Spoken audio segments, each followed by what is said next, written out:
It's movie time with John DeSando and his friends online. So everything is gonna be just fine. From the top down to the bottom. He's gonna let you know if you should stay home or if you should go. Might even yell if it's a spectacle.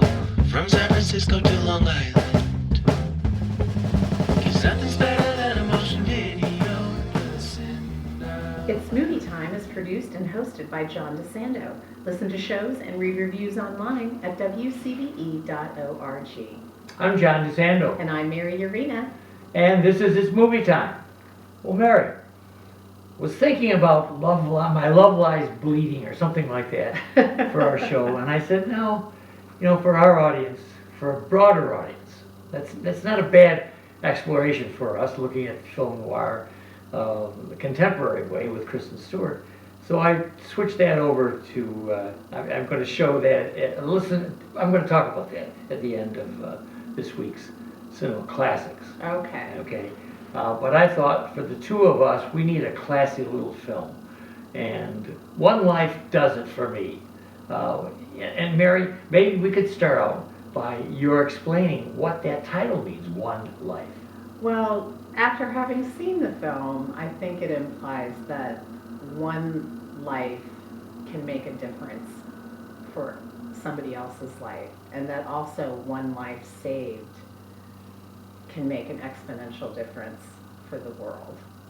And this story focuses on a little known for many, many years story of the Kinder transport that happened as Europe was spiraling into World War II and domination by the Nazi Party in the German political and government sense.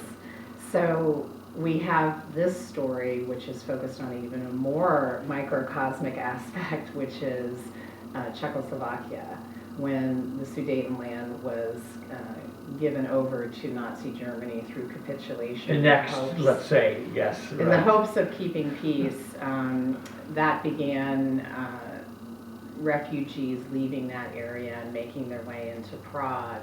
As things continued to spiral, they were living in camps and squalor and inching closer and closer to war. And there were people like Nikki Winton, upon whom this story focuses, who, without any true experience or connection to the people, He's just kind of a nerdy stockbroker. right, saw what was going on and decided, he and others had to do something. And this is that story, One Life. This is the story of heroism. It's small, unknown heroism. And when you look at the way it's depicted in One Life, I'm just thrilled that somebody realized what a great effort it was. And he was able to save 669 young people. Right. He wanted thousands.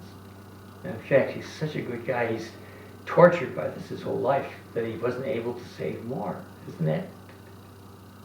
Well, I think it's representative of what happens to anyone who's been through those types of upheavals in human history, where you see man's ultimate inhumanity to their fellow men or humans, and how could your heart and mind not be touched by that and tortured by that you couldn't save them all. But we learn through the process of his story being told, and it's told in flashbacks. So we have the Nikki Winton of the 1980s, older gentleman, has gone about his life rather mundanely, and yet being haunted by his experiences of just being in Prague for really a few weeks. He was going into Prague when people were trying to get out. We're trying to get out.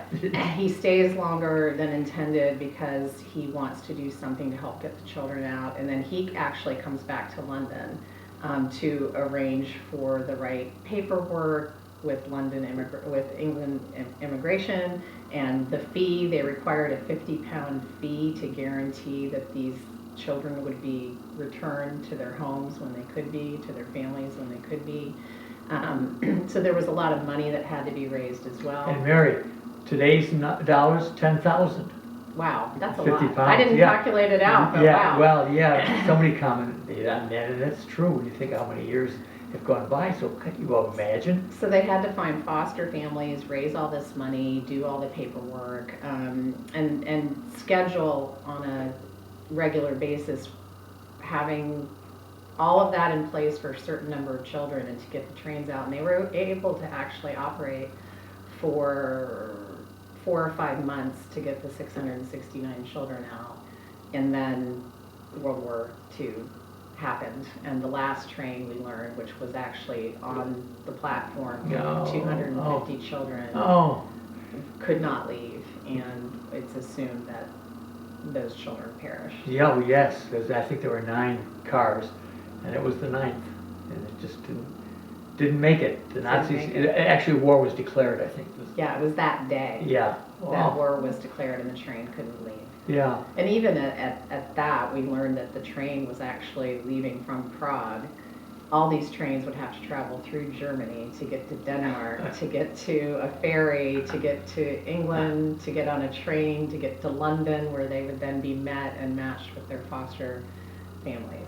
And it's what I like about, one of the things I like about the film is that it's a different look at what we kind of call Holocaust films. It's just a different way of looking at it, and the common folk involved much of the time we're looking at camps and devastation and just despair. And this one is a much calmer approach, but it doesn't take you long to get involved in the mechanism of extricating these kids. How difficult could it be? Watch this movie and see how difficult it is. Well, and you think about our refugee and immigrant situation today in our own country and throughout the world, Yes. and the bureaucracy that existed, even though you could see in this case, what was going to be happening in Nazi Germany and the lands that they would want to take over, people know that this is happening, that there's likely going to be a war, and yet the bureaucratic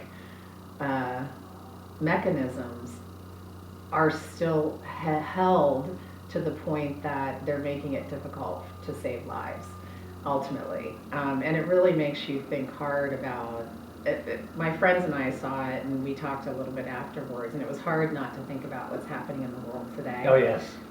In Gaza and Israel and Ukraine and Russia and elsewhere, where people are oppressed and innocents are being starved or killed, and to think about the politics and the bureaucracy that prevents massive help from happening. And yet we hoped that there are people like Nikki Winton and Doreen Warner and Trevor Chadwick, is that his name? Who were his partners on the ground in Prague, and hoping that ordinary people like that are dedicated in being able to circumvent the governmental and political bureaucracies that are put into place to save lives, even if it's one life. I mean, it's so true. And when we think back to our own reluctance to help Europe in the late 30s and early 40s before Pearl Harbor, and give you an idea of how it's just not a simple matter of people being destroyed, of people unable to move. And you say, well, why can't we just help them? Well, consider our Congress and consider the difficulty they have in deciding to send aid. This is a very complex, as you say, bureaucratic, political matter. And to those of us who aren't deeply involved in it, sometimes it's a head scratcher. See, Well, in this film, they actually point out that Nikki Winton, in his effort, wrote to many governments, including the United States, and it's well known that the United States refused to take refugees from what was happening in Europe. So, they say those who do not learn from the past are condemned to repeat it, and just Yes. watching this film, you feel like we're repeating it Yeah. as we live in this day. But back to the movie, Uh-huh. the role of Nicky Winton in his elder years is played by the always wonderful Anthony Do you think it Hopkins. makes a difference? You know, you mean in terms of two different Just, actors? Or? yeah, just having Hopkins play the role. Well, it certainly added to the publicity for the film. But the younger Nicky Winton is played by Johnny Flynn. Yeah. And both of them, I thought, did a very credible job of making you believe that they were indeed the same person, being able to Yes. adapt kind of a same undertone of character. So I thought from an acting perspective, they both did a wonderful job. And they both resembled. And they made both them- resembled him, and they did a good job resembling each other. Yes, yeah. The other thing I thought, and it was kind of bothering me at first during the movie, but then as it unfolded, I appreciated what the filmmakers were trying to accomplish. We watched the elderly Nicky Winton kind of going about his mundane life. They show that he's privately still haunted by what he experienced and the fact that he wasn't able to save, all of the children that he had compiled on this list. And, Anthony Hopkins can make making tea look interesting because of how he's trying to be mundane but having these flashes of emotion and about what he experienced. And this is triggered by the fact that his wife has asked him to clean out the clutter in his office and in their house in anticipation of, holiday gathering with the family. And he has the scrapbook that he kept that has pictures of and a log of all the names and all the foster families. And, that triggers him to have, these feelings and these flashbacks of all that transpired with the kinder transport out of Czechoslovakia. Yeah, I thought that the flashbacks in some way or another didn't work as well for me, or that the combination of the contemporary, the 1980s, and the flashback wasn't working. And I wondered if it was that they couldn't flesh out both as completely as I wanted. How did he get such a comfortable existence? Well, maybe he was a successful stockbroker, and later in his life he has this lovely little place. And even and Lena Olin as his wife. Oh, and Lena Olin which is, what a waste. I'm guessing My that's gosh. never a bad thing. I know, and she is just wonderful in this. She's wonderful, but And- has a very limited role.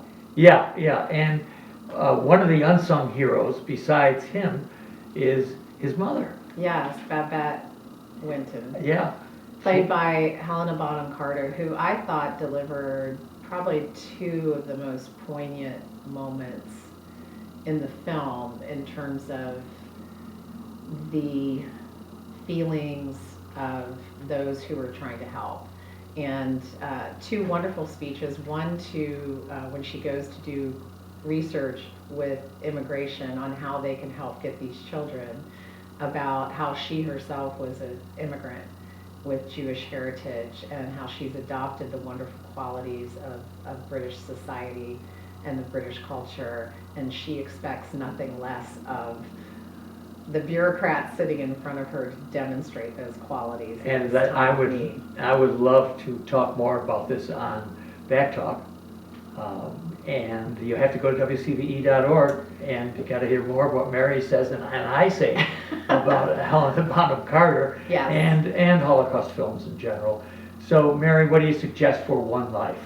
I think it's about an extraordinary event in history that ordinary people helped facilitate and were the heroes of.